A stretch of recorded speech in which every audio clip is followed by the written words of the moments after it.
Chapitre 25. La nouvelle Ève a pratiqué l'obéissance en toutes occasions. Marie dit: dans la joie, parce que lorsque j'ai compris la mission à laquelle Dieu m'appelait, je fus remplie de joie. Mon cœur s'ouvrit comme un lys fermé, et il s'en épancha le sang qui fut le terrain pour le germe du Seigneur. Joie d'être mère.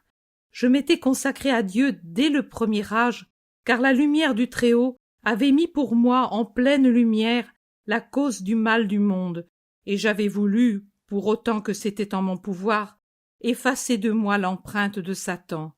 Je ne savais pas que j'étais sans tache. Je ne pus penser que je l'étais. La seule pensée de ce privilège aurait été présomption et orgueil. Né en effet de procréateur humain, il ne m'était pas permis de penser que c'était moi l'élu, appelé à être là sans tache. L'Esprit de Dieu m'avait instruite sur la douleur du Père devant la corruption d'Ève qui avait voulu s'avilir et, de créature de grâce, descendre au niveau des créatures inférieures.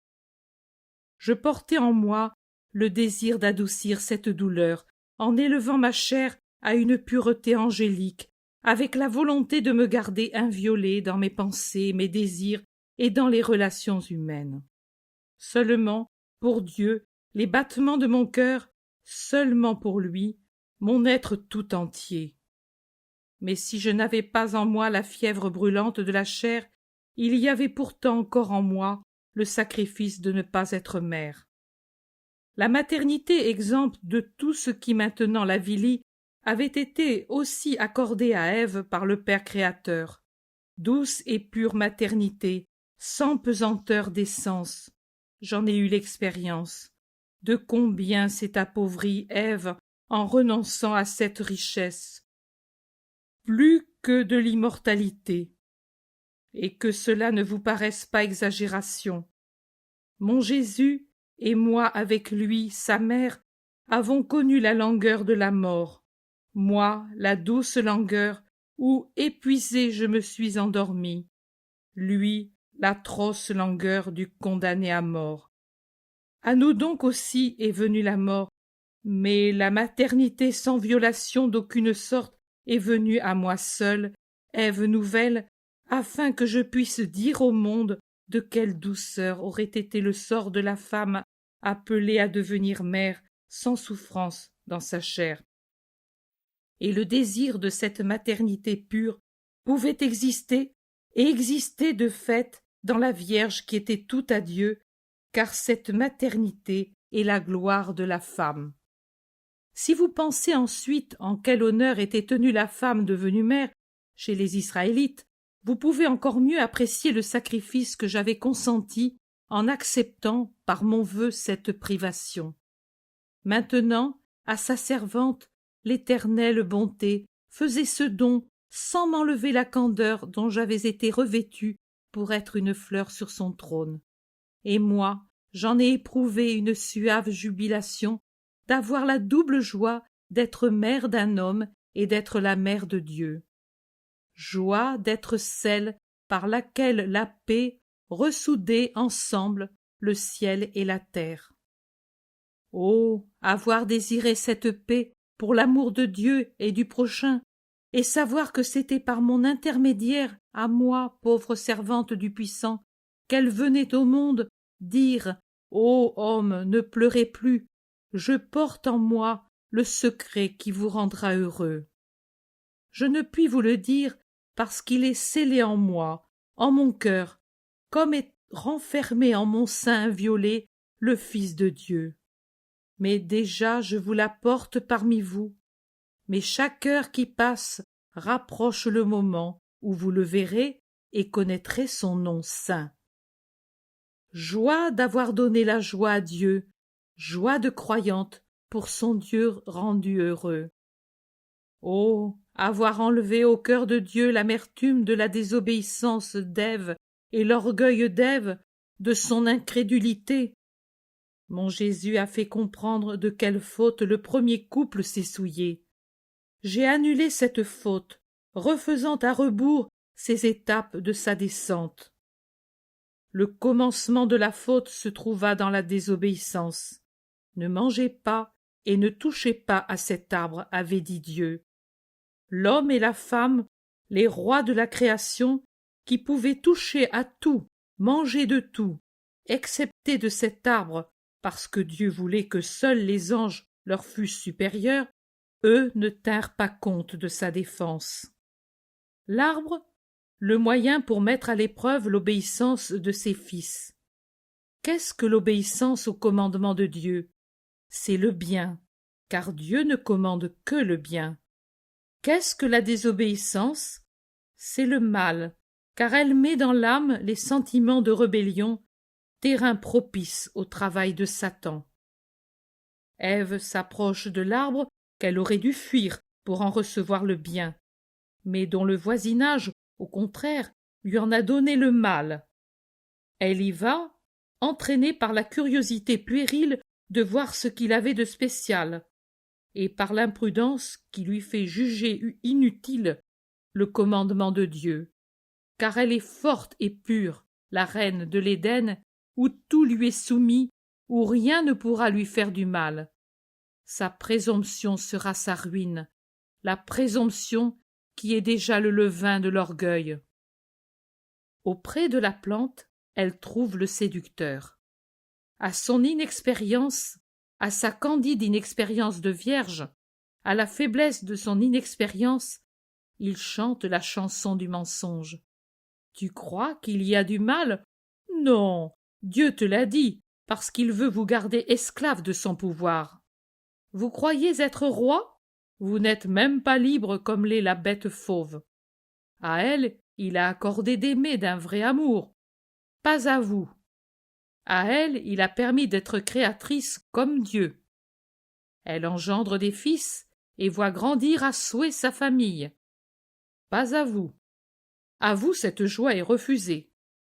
À quoi bon donc vous avoir fait homme et femme si vous devez vivre ainsi?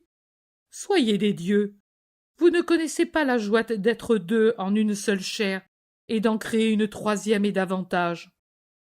Ne croyez pas aux promesses de Dieu de jouir de votre postérité en voyant vos fils créer de nouvelles familles, vous quitter pour être père et mère. Il vous a donné un semblant de vie. La vie réelle, c'est de connaître les lois de la vie. C'est alors que vous serez semblables à des dieux et que vous pourrez dire à Dieu « Nous sommes tes égaux ». Et la séduction se poursuivit parce que Ève n'eut pas la volonté de la repousser, mais plutôt de la suivre et de connaître ce qui n'appartenait pas à l'homme. Voilà que l'arbre défendu devient pour la race réellement mortel, parce qu'à ses branches pend le fruit de l'amer savoir qui vient de Satan. Et la femme devient femelle, et avec le levain de connaissance satanique au cœur, s'en va corrompre Adam. La chair ainsi avilie, les mœurs corrompues, l'esprit dégradé, ils connurent la douleur et la mort de l'esprit privé de la grâce et de la chair privée de l'immortalité. Et la blessure d'Ève engendra la souffrance qui ne disparaîtra jusqu'à la mort du dernier couple sur la terre. J'ai parcouru à rebours le chemin des deux pécheurs. J'ai obéi. En toutes circonstances, j'ai obéi. Dieu m'a demandé d'être vierge. J'ai obéi. Après avoir aimé la virginité qui me faisait pure comme la première des femmes avant qu'elle ne connût Satan, Dieu me commanda d'être épouse. J'ai obéi, relevant le mariage à ce degré de pureté où il était dans la pensée de Dieu quand il avait créé les deux premiers parents. Convaincu d'être destiné à la solitude dans le mariage et au mépris du prochain pour ma stérilité sainte, alors Dieu me demanda d'être mère. J'ai obéi. J'ai cru que cela serait possible et que cette parole venait de Dieu, parce qu'en l'écoutant, j'étais inondé de paix. Je n'ai pas pensé je l'ai mérité. Je ne me suis pas dit maintenant le monde m'admirera parce que je suis semblable à Dieu en créant la chair de Dieu. Non, je me suis anéanti dans l'humilité.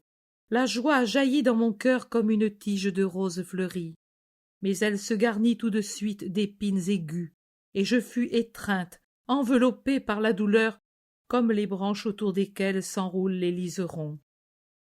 La douleur de l'époux, c'est le pressoir au sein de la joie. La douleur de mon fils, voilà les épines au milieu de ma joie. Ève voulut la jouissance, le triomphe, la liberté. J'acceptais la douleur, l'anéantissement, l'esclavage. Je renonçais à ma vie tranquille, à l'estime de l'époux, à ma propre liberté. Je ne me réservais rien. Je devins la servante du Seigneur dans ma chair, dans ma conduite, dans mon esprit, me fiant à lui, non seulement pour la conception virginale, mais pour la défense de mon honneur, la consolation de mon époux, pour le moyen de le porter à la sublimation du mariage, de façon à faire de nous ceux qui rendent à l'homme et à la femme leur dignité perdue. J'ai embrassé la volonté du Seigneur pour moi, pour mon époux, pour ma créature. J'ai dit oui, pour nous trois, certaine que Dieu n'aurait pas menti à sa promesse de me secourir dans ma douleur d'épouse qui voyait qu'on la jugeait coupable, de mère qui voyait qu'elle engendrerait pour livrer son fils à la douleur. Oui, j'ai dit, oui, cela suffit. Ce oui a annulé le non d'Ève à l'ordre de Dieu. Oui, Seigneur, comme tu veux, je connaîtrai ce que tu veux, je vivrai comme tu veux, je jouirai si tu le veux, je souffrirai pour ce que tu veux. Oui, toujours oui, mon Seigneur, depuis le moment où ton rayon me fit mère jusqu'au moment où tu m'as appelé à toi. Oui, toujours oui. Toutes les voies de la chair, toutes les inclinations de ma sensibilité sous le poids de ce oui perpétuel qui est à moi. Et comme au-dessus d'un piédestal de diamants, mon esprit, à qui manquent les ailes pour voler vers toi, mais qui est le maître de tout mon moi dompté et asservi pour te servir dans la joie, pour te servir dans la douleur. Mais souris, ô Dieu, et sois heureux. La faute est vaincue, elle est enlevée, elle est détruite, elle gît sous mon talon, elle est lavée dans mes larmes, détruite par mon obéissance. De mon sein naîtra l'arbre nouveau, il portera le fruit qui connaîtra tout le mal pour l'avoir souffert en lui-même et donnera tout le bien. À lui pourront venir les hommes, et je serai heureuse s'ils le cueillent, même sans penser qu'il naît de moi. Pour que l'homme se sauve et que Dieu soit aimé, qu'on fasse de sa servante ce que l'on fait de la terre où un arbre se dresse, une marche pour monter. Marie, il faut toujours savoir être une marche pour que les autres montent à Dieu. S'ils nous piétinent, cela ne fait rien, pourvu qu'ils réussissent à aller vers la croix. C'est l'arbre nouveau qui porte le fruit de la connaissance du bien et du mal. En effet, il dit à l'homme ce qui est mal et ce qui est bien pour qu'il sache choisir et vivre. Et il sait en même temps devenir une liqueur pour guérir ceux qui se sont empoisonnés avec le mal qu'ils ont voulu goûter. Notre cœur sous les pieds des hommes pour qu'augmente le nombre des rachetés et que le sang de mon Jésus n'ait pas été versé sans produire de fruits. Voilà la destinée des servantes de Dieu. Mais après, méritons-nous de recevoir dans notre sein l'hostie sainte, et au pied de la croix, pétrie dans son sang et dans nos larmes, nous pouvons dire « Voici, ô Père, l'hostie immaculée que nous t'offrons pour le salut du monde. Garde-nous, ô Père, fondus en elle, et par ses mérites infinis, donne-nous ta bénédiction. Et moi, je te donne ma caresse. Repose, ma fille, le Seigneur est avec toi.